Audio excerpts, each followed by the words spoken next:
Bonjour,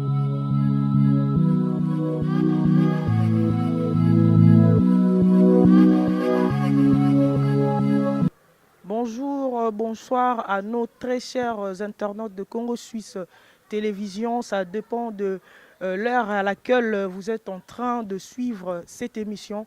Je suis heureuse de vous présenter cette émission. Euh, Avant de commencer, je dirais un grand merci à celui qui m'a donné l'opportunité, la force, la grâce de vous présenter cette émission, Seigneur Jésus-Christ, qui est notre Sauveur. Je profiterai pour faire mes salutations à mon boss, mon big boss, John Simao, et à sa femme, Maman Misha, ainsi qu'à toute sa famille depuis Switzerland, à Franck Massaka depuis Switzerland, à toute l'équipe technique de Congo Suisse Télévision, à Eric Monstre qui est derrière la caméra, à le superviseur Papi Lokonzo, à Gaulois et à tout le monde qui me suit. Continuez toujours de vous abonner massivement sur notre chaîne Congo Suisse Télévision. Vous allez remarquer qu'aujourd'hui, je ne serai pas seul dans cette émission. Je vais recevoir un monsieur, un homme de Dieu. C'est avec lui qu'on va parler sur le péché et sur la sainteté. Il a vraiment un message fort aujourd'hui pour les enfants de Dieu. Il s'appelle Pasteur Zoro Pongo. Que je dis bonjour, Pasteur Zoro Pongo. Oui, bonjour, Ndegonanga Idrissia, bonjour. Vraiment, lelo bananzambe o bazolandao partout dans le monde. Okokina nous se présenter. Oui, Nazali, Pasteur Zorobabel Pongo, responsable, représentant légal et ensemble, Ezana Kombo, la rédemption éternelle. Naza responsable dans l'église la rédemption éternelle. Vraiment, bananzambe bazolandao, ozali mon Christ, ozali chrétien. Oui, Nazali chrétien, Nayamba Jésus-Christ comme mon Seigneur et mon Sauveur personnel.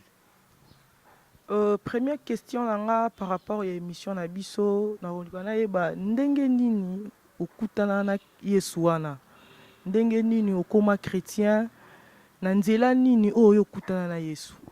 Vraiment, ezali question moko ya malamu ya kotuna nga ndenge nini nakutana na Yesu et nazala chrétien pécheur banda 1997 et naye kokutana na Jésus-Christ na 2013 et na celle déjà 9 ans 6 ans déjà dans le ministère depuis 2013 et 2019 déjà naza na 6 ans déjà ya vie na ngai ya tant qu'enfant de Dieu.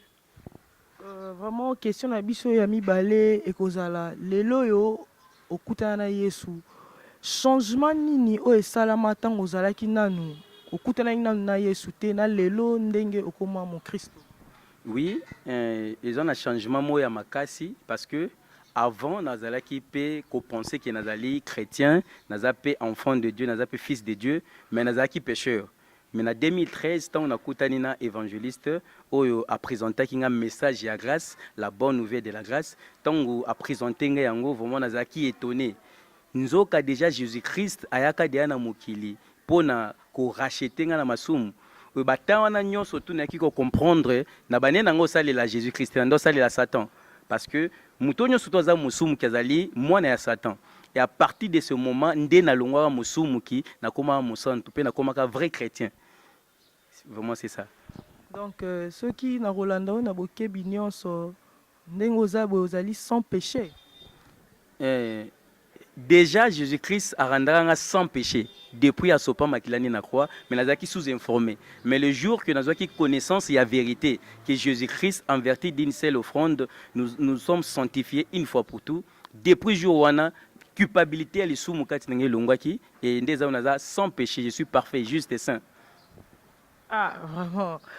Bateau bazolanda biso partout dans le monde entier, en Amérique, en Asie, Océanie, en Afrique, awa Congo Brazza, Congo Kinshasa et place wapi tozwami na Angola. Vraiment lelo naza na esengo mingi ya ko présenter une émission pour na koyoka message oyo ya motuya oyo Pasteur Zoro Pongo a memeli bana nzambe mokolo malelo. Message nini ya motuya oyo oko yebisana bana nzambe oyo bazolanda oyo memeli bango lelo na émission na biso terrain neutre po bazali ebele bazolanda yo partout dans le monde. Et le nini ya motuya oyo ye oye yango pona bana nzambe. Oui, ce que bien Jésus-Christ a bandé kotinda ba disciples bâti à la bonne nouvelle. Et la bonne nouvelle, la bonne nouvelle de la grâce de Jésus-Christ. Et message oyo na yeli bana nzambe surtout bazali bisika surtout bazolanda biso que na yeli bango message ya grâce. Message ya grâce oyo to bengi bonne nouvelle de la grâce de Jésus-Christ ezali nini. Et biso surtout ba Christu oto ba tozaye ba Christu mais kotala siko selon la Bible mo Christ wa musumu kazate et mutu nyonso tu oyo aloba kaza musumu ki nana tika okoma mo Christ te et avant mutu akoma mo Christ faut nanu Jésus-Christ akota na vie na ye Jésus-Christ faut a laver péché na ye après avoir ko laver péché na ye ndé en ce moment là commis parfait a commis juste a commis saint et message ya grâce au na liba na nzambe parce que lorsqu'on parle de la grâce on voit une faveur imméritée et par rapport ya ba église lelo message au bazoté ya olebate ya la bonne nouvelle de la grâce de Jésus-Christ bazoté ya message ya loi c'est que message ya condition ça là quelque chose pona o sepelisa nzambe bunda tika masumu tika kotonga tika kofinga on eza message ya loi message ya culpabilité mais message ya grâce ezali nini venez à moi vous tous qui êtes chargés et fatigués et moi je vous donnerai du repos au lieu ba pasteur ya lelo ba présenter message ya grâce oh Jésus-Christ na croix aganga tout est accompli mais sikozo mona ba pasteur lelo bazo bisande bana nzambe yo sala bunda banda kokoisa satana koisa milimo mabe koisa balua koisa ba condamnation on les a message ya grâce on les a message ya condamnation c'est pour cela ba pasteur rebelle lelo bazokoma na bambongo bakoma na mituka parce que bana nzambe à cause ya manque ya connaissance ya message ya grâce ya oh Jésus-Christ asala pona biso bango sikoton bazoka ba pasteur bazote ya message wana bazo penser que bango nde vraiment baza vraiment ba ouin oh nzambe atindi po abateya. Or Jésus-Christ après avoir versé son sang a tindi ba disciples ba prêcher la bonne nouvelle de la grâce. La bonne nouvelle de la grâce c'est anine condamnation, malédiction, freinage, blocage, balien, nyon sotué sur le monde on est kulusu. Mais au monde a le message oh ils allaient répondre dans le monde entier, ils allaient doctrine à ba démon. Depuis muto bando ko esa ba démon, depuis bando ko esa ba condamnation, depuis bando ko esa balien. Lien soko ko esi ata singa na bomoto boso zikisi yango. Et ils allaient souter. Mais lelo pasteur biso zikisi. Lobi o elisusu zikisi. Lelo tumbindo ki lobi lisusu. Au moins, on a un message à grâce, c'est un message à loi. Excusez-moi, pasteur Pongo, na uzana question mona tu na. Siko lelo soki oyambi Yesu, okomi mon Christ ndenge ozoloba. Mais siko après osali susu lisumu. Omoni te ke oyambi Yesu le bozongi suna lisumu. Mwana nzambe wa yambi Yesu. Après koyamba na Yesu, vi na ekozala ndenge. OK, merci beaucoup. Nous répondrons selon la Bible dans 2 Corinthiens chapitre 5, le verset 17. Dans 2 Corinthiens chapitre 5, le verset 17, la Bible nous dit « Si quelqu'un est en Christ, il est devenu une nouvelle créature. Les choses anciennes sont passées, voici toutes choses sont devenues nouvelles. » Et question opposée à ceux qui m'ont ensemble à yambi Yesu lokola Seigneur et Sauveur, c'est que ceux qui sumuki lisusu. Or, so tali bien mission principale à Jésus-Christ. Jésus-Christ c'est qui qu'on traité au tobengi parce que l'homme a deux parties, la partie physique et la partie spirituelle. La partie physique est allée charnelle, la partie spirituelle est allée invisible. Et la partie spirituelle ndé et sika o nzambe za se focaliser. Dans 1 Samuel chapitre 16, le verset 7, tant Nzamba tindi le prophète Samuel a kende ko wendre roi ya Israël na famille ya David et tant ba grand frère ya David ba se présenter devant Samuel tant atali apparence na bango nga fungola corne d'huile pona wendre bango Nzambe yebisi te ko tala mutu na apparence te. L'homme regarde à ce qui frappe les yeux, mais l'Éternel regarde du cœur. C'est que nous sommes focalisés dans la partie spirituelle, dans la partie invisible, c'est le cœur de l'homme. Et la nouvelle créature dont la Bible nous enseigne, par rapport à la conduite charnelle, il y a état charnel, mais il y a état spirituel. Il y a un moutou à recevoir Jésus-Christ. Nous sommes parfait, saint, sans tâche, sans défaut. Mais tout tellement focalisé dans les obéis na misu, ba omoni na ba défaut, ba omoni pas osumuka. Mais devant ça, nous sommes parfait. parce qu'il a reçu Jésus-Christ dans sa vie. Mais Pasteur Pongo, qu'entendez-vous par le salut? Lorsque la Bible enseigne sur le salut c'est Jésus-Christ. C'est que la mission de Jésus-Christ, il était venu pour nous racheter, nous sauver. Il n'y a pas la différence entre le salut, délivrance, sauver. Salut, yangonaka aux la racheter. Salut, yangonaka aux la sauver. Et mutu oyaza salut, c'est Jésus. Tant que Jésus-Christ qui est le salut a s'installé directement aux a racheté, aux a sauvé na balien, aux a sauvé na péché, aux a sauvé na loi, aux a sauvé na ba malédiction. Parce que yé moko comme une malédiction pour na ba chrétien lisusu ba ko essayer sous ba malédiction té. Mais au cas moi lelo chrétien pose tout nous a salut, oui, nazo sali c'est que a sauvé. Jésus-Christ a sauvé na nini? O a sauvé na biloko belé akomo tangelo na ndé ko sambela nzanga libala mbongo musale zala kité na ndo tanga classe na bande ozwa na classe té. Na koma kozwa bien a sauvanga na saka accident mais na kufa kité. Ozotala ke batu belé ton bazo lobela salut bazo kinde na sens eza physique. Or le salut c'est eza spirituel. Oh Jésus-Christ qui a racheté nos âmes qui étaient perdues, qui étaient vendues dans le péché. C'est ça le salut. Le salut c'est Jésus. Oui, par rapport il y a un message oyo memeli biso par rapport na landio vraiment malamu mingi. Mais ce que tangi kaka na Bible wana na 1 Jean chapitre 1 verset 8 à 9 et lobinini. 1 Jean chapitre 1 verset 8 et lobiboé. Si nous disons que nous n'avons pas de péché, nous nous séduisons nous-mêmes et la vérité n'est point en nous. Si nous confessons nos péchés, il est fidèle et juste pour nous le pardonner et pour nous purifier de toute iniquité. Mais yo olingo bungisa bana nzambe te.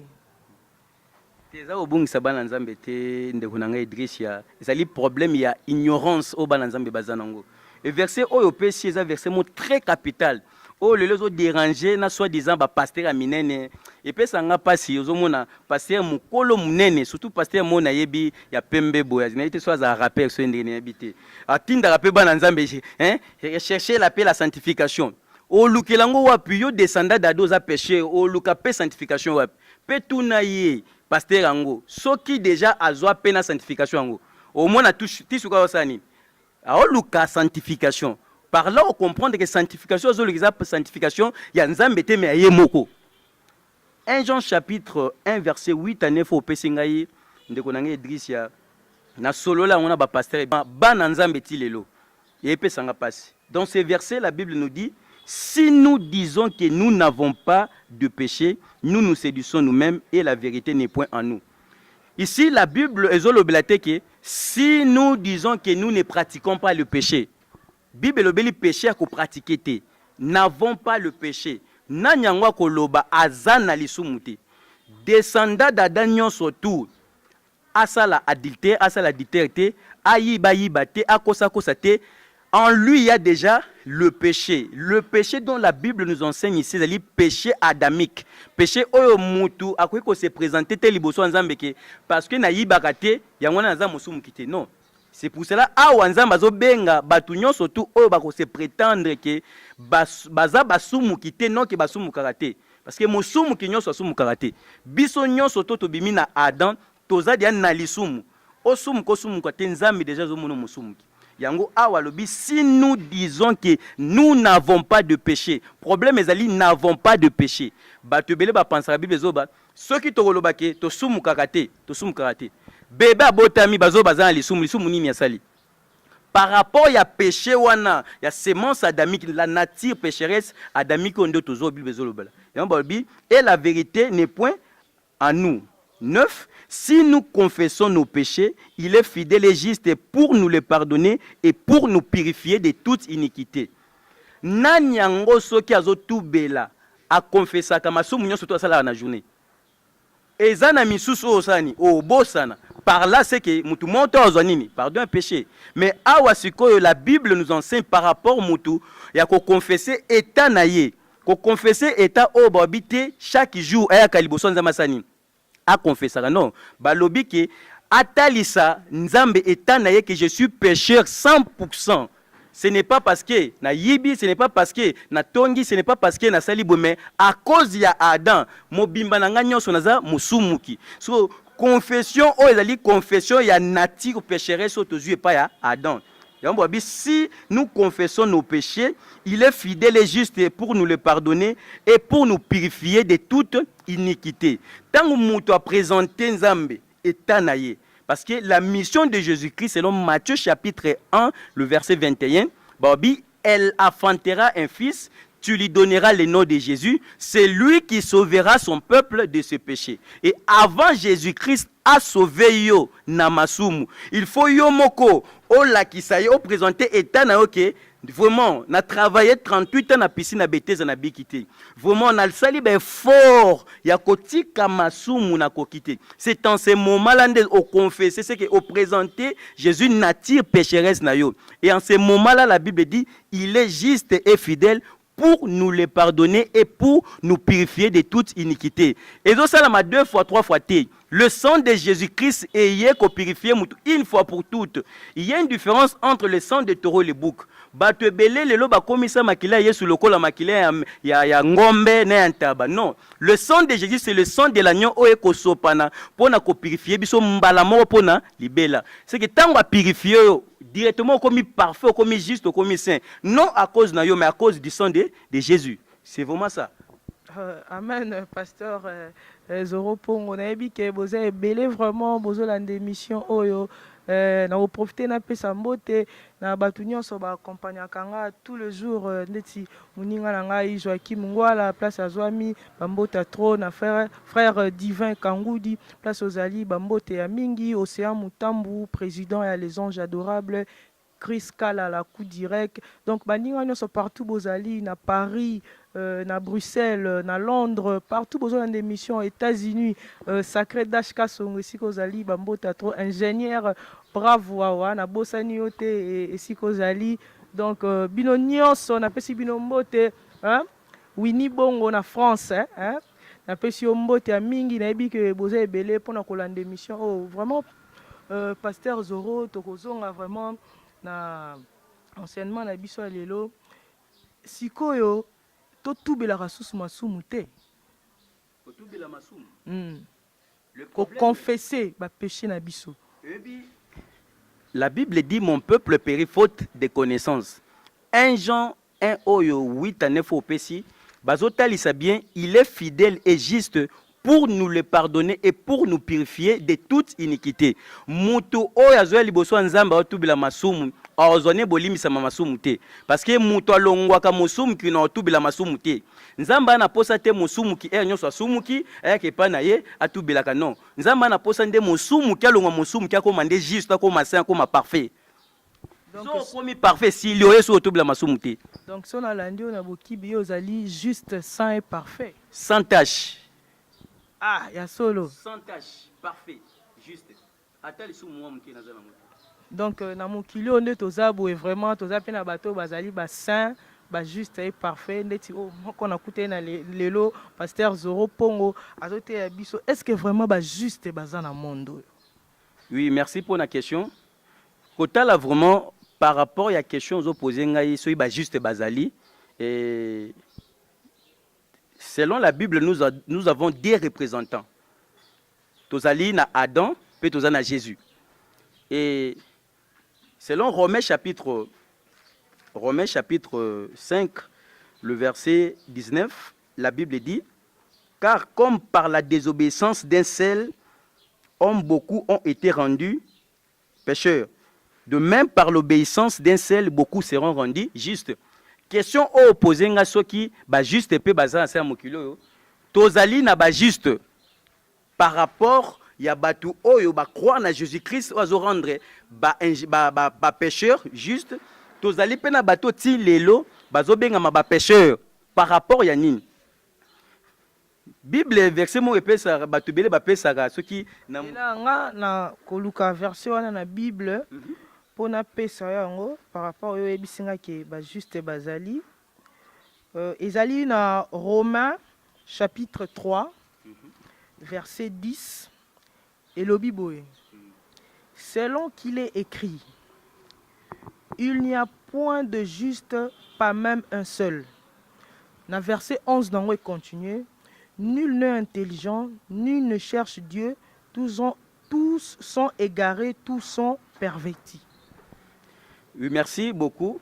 Au mon verset au PC, ils ont base pour la moutole ou musumuki akoma musanto. Matthieu chapitre 1, le verset 21, batal si biso mission ya Jésus. Mission ya Jésus aye awa na sa mokili parce que na mokili awa juste azala quitté. Parce que tous les descendants d'Adam baza ba juste été. Yango na verset 10 bobi selon qu'il est écrit, il n'y a point de juste, pas même un seul. Dans Romains chapitre 9, verset 19, na pesio, balobi, na biso que, car comme par la désobéissance d'un seul homme, beaucoup ont été rendus pécheurs. C'est que, à travers désobéissance, il y a Adam. Biso nyonso tout, tokomi banani, ba pécheur, mutu motaza juste. Parce que Adam dazo représentait tout le pécheur, tout les injustes, tous les impires. Et moutounion surtout abîmé par Adam, nzamba zomona ye mosumu qui sans pour autant asumuka. Parce que désobéissance à Adam est entraîné péché dans le monde entier. Et tant on a le but que ba juste baza na sa mokili par rapport à deuxième représentant Jésus-Christ. Nous avons Adam et nous avons Jésus. Moutou oyo azali abîmé par Adam, liboso nzamba za péché, ceux qui ont ça pécheresse. Nakabela batute na sala ba ONG nzamba zo moni musumuki et mutu oya kutani na Jésus parce que na verset obabi de même par l'obéissance d'un seul homme beaucoup seront rendus justes. Obéissance à Jésus a comme si bato bazaki ba impur pur alongoli biso na kozabem parfait comme si biso nani ba parfait. C'est pour cela mutu nyonso to azomi benga ma chrétien atala ozali pécheur, bien ozali juste. Ce que ozali pécheur, nous écoutons na Jésus. Moutonyo surtout za pécheur, pasteur pécheur, apôtre pécheur, évangéliste pécheur, et bandimignon surtout ba pécheur, za assemblée ba pécheur. Or l'église za assemblée ya ba juste. C'est pour cela ngai naza juste à cause de Jésus, parfait, sans péché. Vraiment, pasteur Pongo, juste sans péché. Tokomi ko chuter vers la fin ya émission na biso na profiter vraiment na pesa mbote na Mireille Mbi à place Azali Azolanda ngai na Jean de Dieu au comment un grand homme dans un petit corps place nyonso bandeko nyonso bozali bozolanda émission oyo vraiment bandeko pe oyo tozana bango na sima awa baza pe na mituna oyo bakotuna au pasteur par rapport à enseignement par rapport à évangile oyo yo omemeli biso mokolo malelo vraiment nakopesa maluba pe na bandeko o baza na sima par rapport à mutu na mutu atuna question na ye par rapport à évangile. Bonjour frère. Ouais, bonjour frère. Bonjour. Kombo na nani et puis question na yo ekozala nini par rapport à mateya oyo pasteur Pongo azali côté ya biso. Kombo na ngai frère Meshak. Bonjour pasteur. Oui, bonjour. Nalandi yo vraiment malamu na nyoso lobi. Bon, question ya ngeza boy. Église na bino eza ya basantu so nalandi bi eza bon. Oui, eza bon. Nalingo pesa biso différence entre église na biso, obiso sambelaka. Obiso toyebi ke chaque jour tosenga na bolimbisi ya masumu, chaque butu tozolimbisa ya masumu ya masumu. Na bino ke boza sans masumu, sans péché, boza ba juste. So différence na ngina yeba boy. Pour l'église na biso to chaka ba dim ba mabonza ba nyoso to buka ka ba lien nyoso pour notre landa wa soulever point mo ya lien awa na moni en moins compliqué na landa mo benti so na mo ça on peut savoir différence entre l'église na biso na pasteur Zoro Pongo vraiment to landi na boke binyoso motuna ndeko na biso frère Meshak alingi vraiment omeka koyebisa ye par rapport à l'église oya sambelaka na église na bino ya basantu bango kuna bataka ba dîme ba offrande ba bukaka ba lien par rapport itoyebi biso nyonso tozali ba africain siko yo okoyebisa ye loko nini par rapport ya ba question na yo ya question na yo a poser différence wana atika ko buka ba lien atika ko pesa mabonza. Merci beaucoup, frère Meshak, na question opposée. Et n'en répondre la Bible dans Ephésiens chapitre 5, le verset 25 à 27. Rapidement. Marie, aimez vos femmes comme Christ a aimé l'Église et s'est livré lui-même pour elle. Awa déjà, bazolo bela déjà, relation, il y a Jésus-Christ dans l'Église. Moutou oyo, azolo bakazali, ko sambela na Église, mais oyo, ba condamnation azala nango, ba lien ezalaka pe ba dim ba offrande azala pe na ba malédiction. C'est que azano na mobile alibalate. Ababi il s'est livré lui-même pour elle. C'est que yemo ko asali nini? Abundela église asali l'église nyoso. 26 enfin de la sanctifier par la parole après l'avoir purifiée par le baptême d'eau, afin de faire paraître devant lui cette église glorieuse, sans tache, ni rien de semblable, mais sainte et irrépréhensible. Église na biso otozo batoza ba sanctifié ba juste, ezali église oyo lien zate, condamnation zate, blocage zate, les églises oyo vivre na loi te, mais les églises oyo vivre na grâce na foi. Et soki na église na bino pasteur na yo ate yakayo ba mambo pesa dim, ba mambo pesa ba offrande, ba makambo ya buka ya pikola, c'est que nano akutanisa na Jésus te. Soki to tangi bien na Jean chapitre 1 verset 17, et le mot très important, dans Jean chapitre 1 verset 17, Bible lobi, car la loi a été donnée par Moïse, mais la grâce et la vérité sont venues par Jésus-Christ. Ah la Bible kaboli bien. Car la loi a été donnée par Moïse, la grâce et la vérité sont venues par Jésus. Ce qui est l'église n'a bino bateaka, condamnation, malédiction, blocage, freinage, c'est que nous bolongwa na loi te. Vous allez vivre toujours na loi. Et mutu ou écouter na Jésus, il faut Jésus longolé na loi, à comment vivre na grâce. C'est pour cela, tala bien. Est-ce qu'il y a sur le côté na Jésus-Christ la grâce?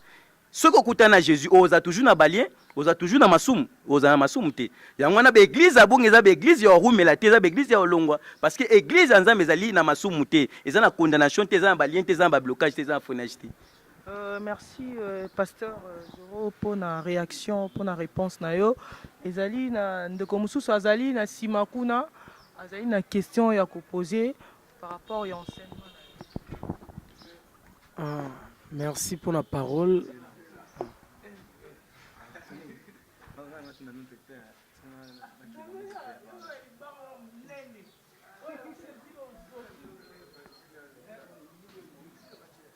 Merci pour la parole. Na utolanda pasteur nenga utuko enseigner. Question nanga liboso ne na landi alobi masumu ezate Jésus alongola mobeko. Na linga répondre nga par rapport à Matthieu chapitre 5 verset 17. Jésus est mort zalaki clair. Yagoloba ne crois pas que je sois venu pour abolir la loi et le prophète, mais je suis venu pour accomplir. Jésus n'est pas venu pour abolir la loi. Jésus est venu pour accomplir la loi. Mais na comprendre que pasteur a lobby que Jésus a aboli sa loi. Ameka ko expliquer biso moi mukie soki ba vexé ozala. Tout le monde a ndenge Jésus a aboli parce que dans Matthieu chapitre 5 verset 17, Jésus est mort, c'est Jésus qui parle à la claire. Ameka ko expliquer biso par rapport à eloko wana. Pasteur Zoro Pongo nayebi ke uti kolanda question ya frère na biso oyaza na sima par rapport ndenge lobi ke Jésus ayaki ko abolir loi palonga biso na loi amema biso na grâce mais ye apesi au verset moko nayebi ke olanda en malamu o répondre ye par rapport à question na. Merci beaucoup. Na sepeli makasi na question oyo ndeko na biso oti ko poser vraiment kotala ba question ya bongo et pesa nga pasi par rapport ya mutu vraiment azo soutenir eloko ezo modirier azo soutenir eloko oyo et conduire na enfer. Kotala version apesi ya Matthieu chapitre 5 le verset 17 et le dit ne croyez pas que je sois venu pour abolir la loi ou le prophète. Je suis venu non pour abolir mais pour accomplir. Si on tali bien Jésus-Christ, azolobela problème, il y a abolition mais accompli. Et pourquoi alobi a aboli mais accompli? C'est-à-dire, nous mettons à 10 commandements, après ça qui a accomplir en na mobimba, c'est qui va observer tous les 10 commandements. Et mutu moko te na sa mokili akokaki ko tosa c'est que ko plaire nzambe na nzela mibeko. Et Jésus-Christ étant que Dieu étant que abotama na lisumu te nature ya sainteté na ye e ko accomplir loi na batu oyo babande ko accomplir te. Et ceux qui ba accomplir eloko moko pona yo bande ko kokate. Tina nini na yo sikoyo osala eloko wana. Directement eloko wana eza abolir et pas na yo parce que ba accomplir yango pona yo. Yango wana na otanga na Romains chapitre 10 verset 4. Avant, on entend Romains chapitre 10, verset 4, on entend Galates chapitre 3, verset 10. Galates 3, verset 10, la Bible nous dit, car tous ceux qui s'attachent aux œuvres de la loi sont sous la malédiction. O nyonso to azokangama na misala ya mibeko aza na bilakeli ya mabe. Pourquoi Bible lobi bongo? Pona muto aza na bilakeli ya mabe te na mibeko ifo atose yango nyonso zomi. Mais biso nyonso tu ba descendant d'Adam to tikala kokoka kotosa mibeko nyonso zomi te. C'est que humanité mobimba tozala dia na se ya malédiction ya loi. Car il est écrit, maudit est quiconque n'observe pas tout ce qui est écrit dans le livre de la loi et ne le met pas en pratique. Ce qui ndeko Vince azoloba Christ alongoli loi te lo ezali, c'est que mutu nyonso to azo vivre na loi, azana sa malédiction. Ba pasteur nyonso to ba te ya ba dim, ba te ya ba offrande, ba zo te ya nde évangile ya malédiction. Yongana na église, pasteur maudit, évangéliste maudit, ensemble mobimba, ba na loi c'est qu'ils ont ensemble des maudits. Awa siko batelisi biso batu oyo tozolinga toujours ko s'attacher na loi ndenge nini toza maudit parce que toko ko tchango nyonso na misala te.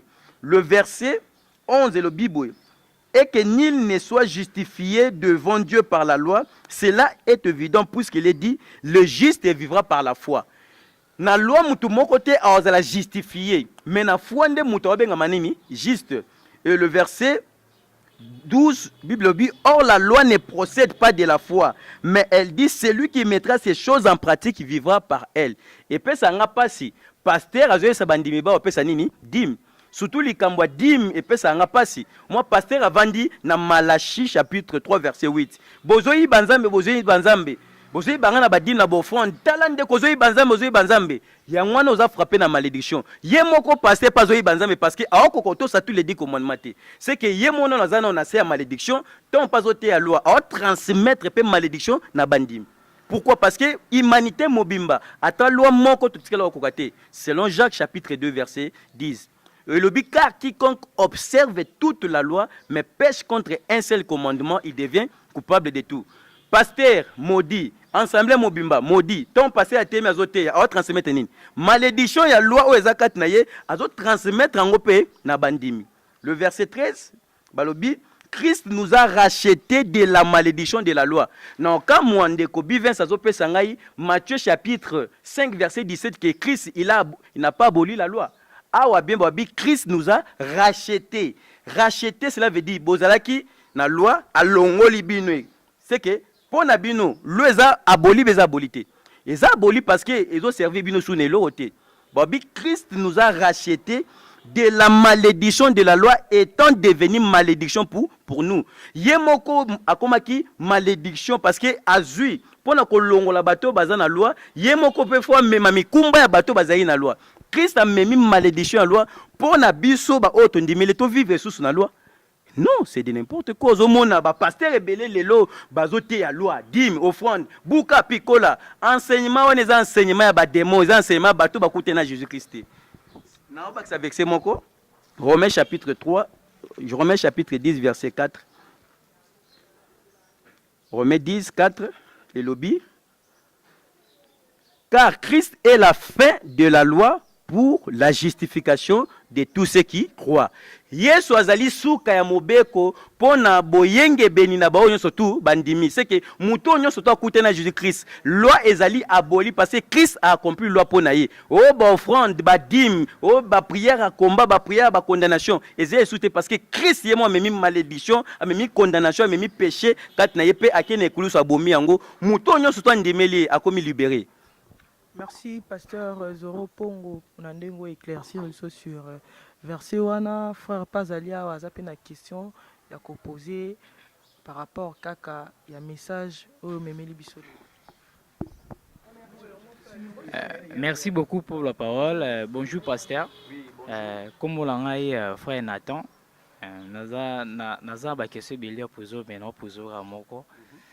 Namona ki soulever point mo boye sur namona ka oloba kete bazo baptiser bébé ou bébé za la masumo bablo mo boye api soloba ke non biso normalement ba péché te uta nango descendance uta pe uta pa ba dan bandisko ndenge na poser la question mo pourquoi pour na ni to botamaka ba chrétienté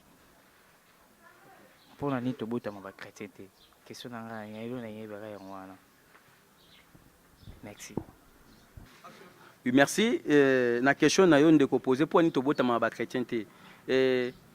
Descendant d'Adam, jamais kobotama chrétien, c'est-à-dire jamais kobotama mwana nzambe.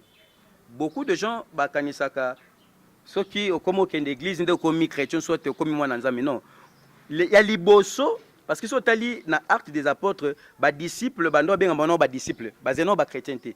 Kombo ya kobenga ma ba chrétien ya kisima, c'est que avant nanu mutu azobotama na pécheur, c'est que azobotama na nature pécheresse parce que obimé pas Adam. Et lokola nzambe pas na nature na sainteté, sengeli mutu a quitté sikoyo na nature wana, mutu pona quitter na nature wana, il faut à recevoir Jésus-Christ comme son Seigneur et son Sauveur personnel. Tant on va recevoir Jésus-Christ na vie naie, directement mutu wana il faut alongwa ko confesser que naza musumuki. Chrétien musumuki na Bible azate parce que batu nyonso baza ba chrétien. Na bato ba kende église na bato ba kende église te. Le quoi de baté Yesu, ye pona koma chrétien non. Kozala chrétien ngite ko bozala enfant de Dieu, kozala chrétien ngite ko ozali disciple de Jésus-Christ. Différence ezali na kati wana. Mais Jésus n'a pas te bato baza ba chrétien, mais Jésus n'a pas bato ba comme ba nouvelle créature. Parce que okoza chrétien, mais soza musumu kiza mazo reconnaître ote. Mais mutu mususu a croira na yazane chrétien te avant nani nandaku, mais a comment nouvelle créature par rapport à andima évangile ya grâce. C'est ça. Frère Pazalia, il y a une question à poser par rapport à l'enseignement na biso.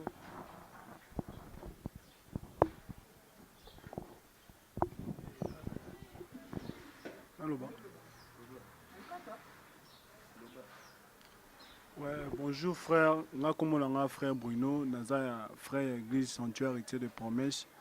Avant tout na pesi no pasteur na ngambote apôtre pasteur Fika en France. Frère, nga question na ngeza boy. Olobi awa ke lisumu ezati.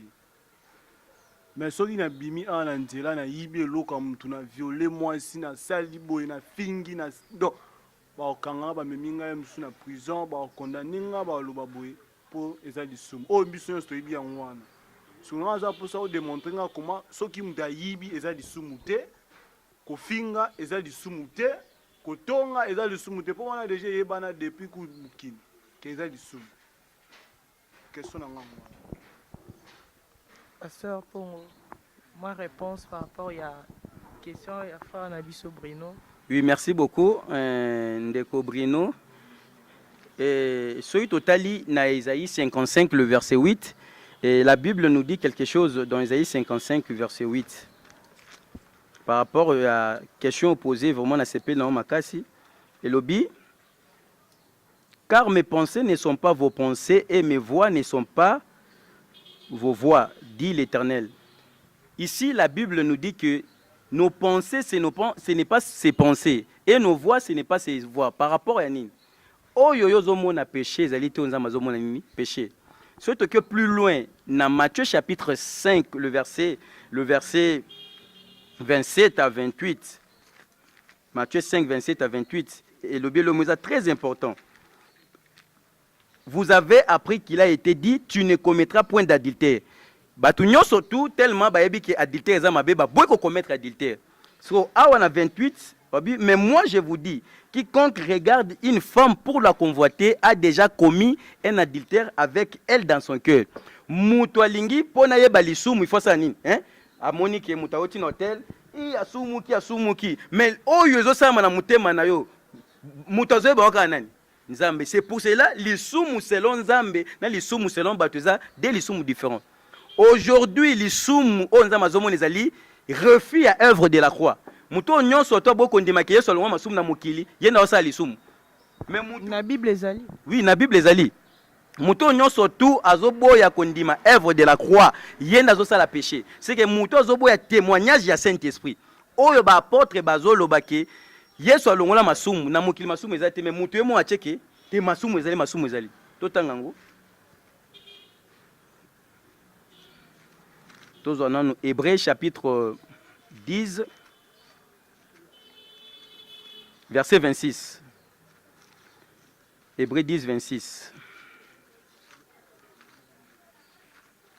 Hébreux 10, 26, la Bible dit, car si nous péchons volontairement après avoir reçu la connaissance de la vérité, il ne reste plus de sacrifice pour le péché.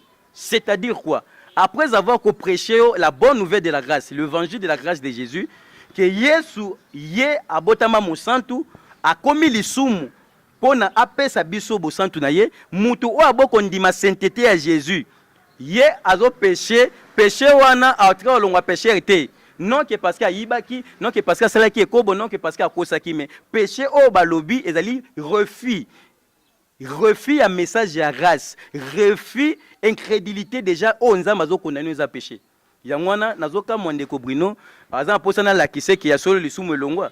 Yo za poso yeba ki lisumu elongwa parce que batu batika osani ko commettre adultère, batu batika okosa. Non, wana za ba désir de la chair nzamba sale yango pone sala musala na yango. Yesu yaki ko traiter makambo ya chair te ko traiter mambo ya esprit. Yesu yaki ko sauver ba âme. Yesu a sauvé ba âme ya batu, a sauvé ba corps. C'est pour cela la nouvelle créature dont la Bible nous enseigne, c'est une nouvelle créature, c'est spirituelle, c'est physique té. Ya ngwana Brino, oyo zo mona lisumu, ezati onza mazo mona lisumu parce que Yesu alongwa de lisumu. Pose ya nzoto efesa na musala nango. Mutu mususu amelane masanga, so azui masanga mele, asali lisumu par rapport ni.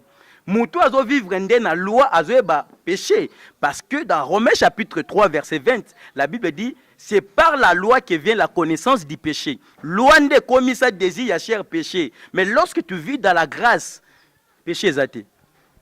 Vraiment, merci, frère Pongo. Péché zate. Na wa okoma mon santo. Na profiter vraiment na pesa mbote na bande konoso bazolandanga na Belgique, na Nuntilu, Blondine Tswele, Hervé Wangunda na France, Glody Kitambala na États-Unis, Diamandala na États-Unis. Karine Boteko là, na Papa James aux États-Unis, Rudy Mafoy là depuis Russie, mon président vraiment Bambota trop na LB Laetitia Bomassi, hein, base, hein?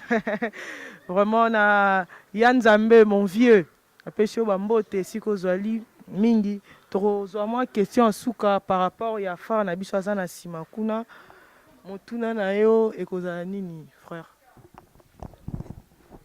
Bon, comme on a Jonathan, bon, question par rapport à un lobby qui est sous mes actes dans mon kili, tout aussi sous pardon et péché, mais Jésus qui dit moi pardonne nous aux offenses comme nous aussi nous pardonnons à ceux qui nous offensent.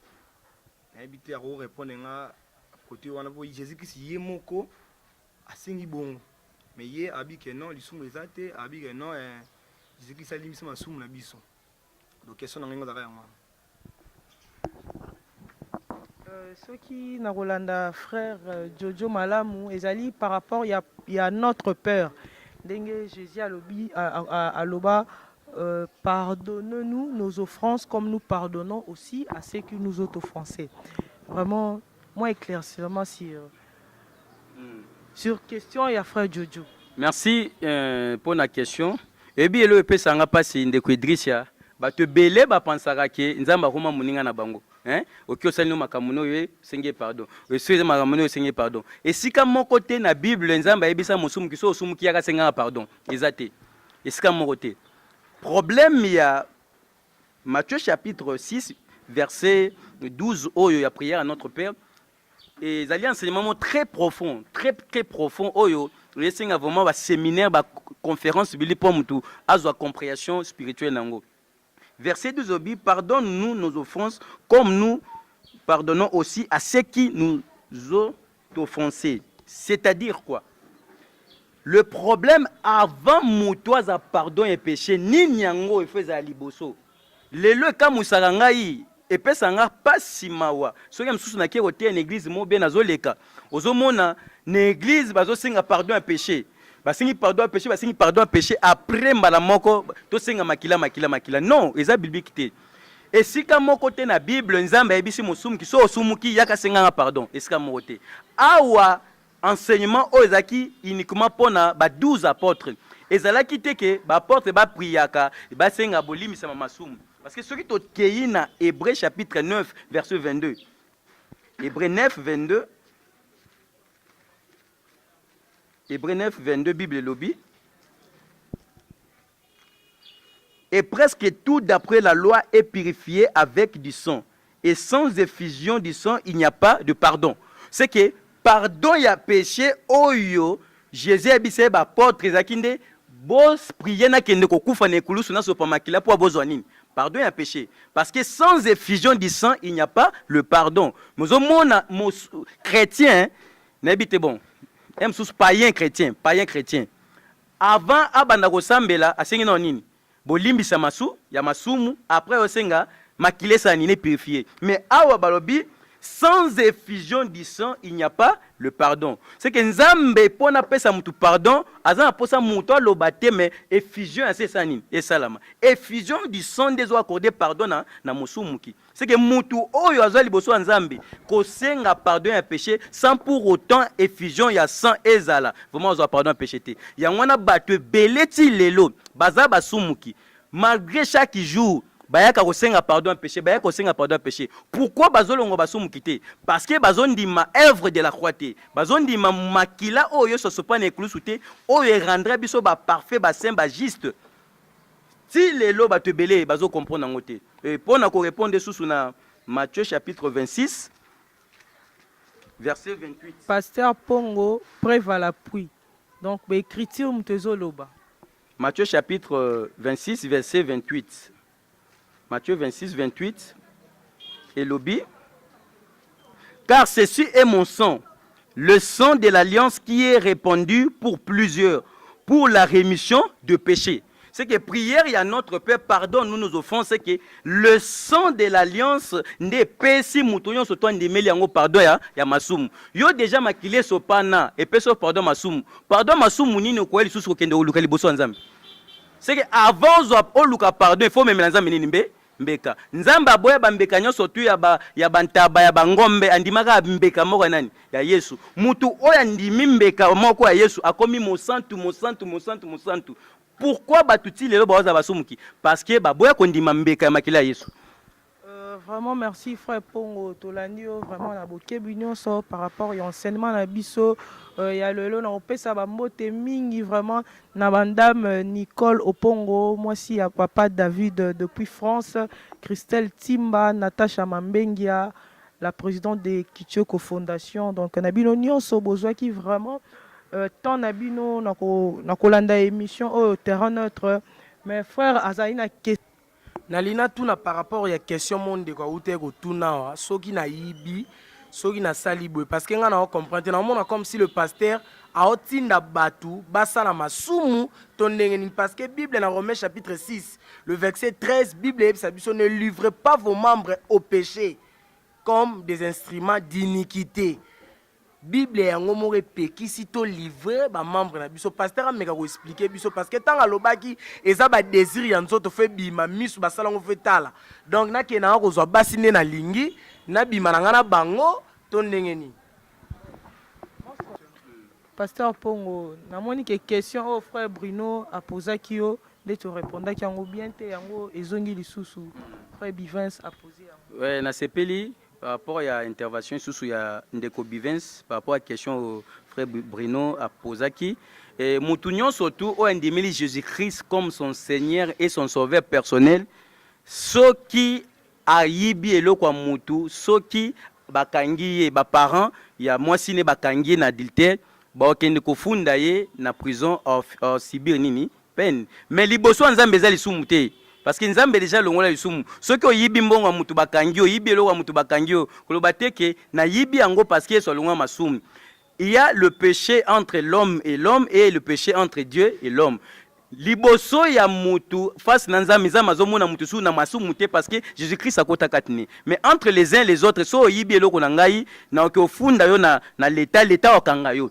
Yangwana mutu oya sepeli na yakute na Jésus-Christ a livré corps na ye na impudicité ko bimana ba sandumba vraiment ozone sida kufi mais amenez à sauver liboso nzambe za no problème te. Vraiment merci, nous sommes à la fin de cette émission. On a profité pour nous sa mbote na boss Franck Massaka depuis Switzerland, na actrice, acteur Nyon Soya les anges adorables, président Océan Mutambu, Joachim Mungwala, LB Laetitia Bomassi, Chris Bandekono Sobazolanda son frère Divin Kangoudi, batu nyonso o bazwa ki vraiment opportunité ya kolanda émission oyo Pour clôturer, le pasteur, que pouvons-nous retenir sur cet enseignement de la grâce? Merci beaucoup. C'est une question très capitale. Et nous allons s'adresser au peuple de Dieu surtout. Oyo andimela Jésus, mais Jésus o andimela ti lelo vraiment akoka kofutele nyongote et nous allons présenter batunyo surtout le vrai Jésus-Christ de Nazareth. Oyo aya na chair, oyo andima kokoma péché.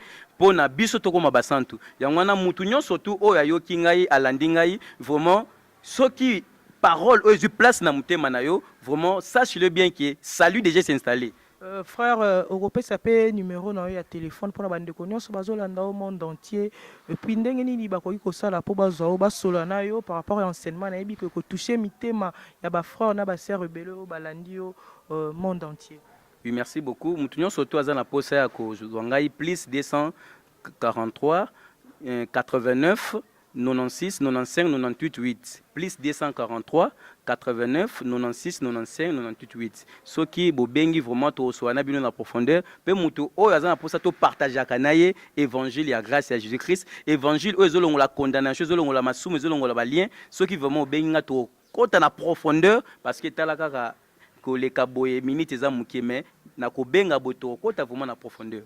Merci mingi na balandi nyonso ya Congo Suisse Télévision o bozaki libaku ya kolanda émission o terrain neutre lelo tozalaki bongo na pasteur Zoro Pongo o ya Mosantu lelo vraiment na yebite nga peso na koma Mosantu na pesi bino merci mingi na yebike tokutani mikolo ezali koya na pesi pe mbote na boss na ngai John Simao na Switzerland na mama Misha na bosani binote vraiment merci à la prochaine. Bye.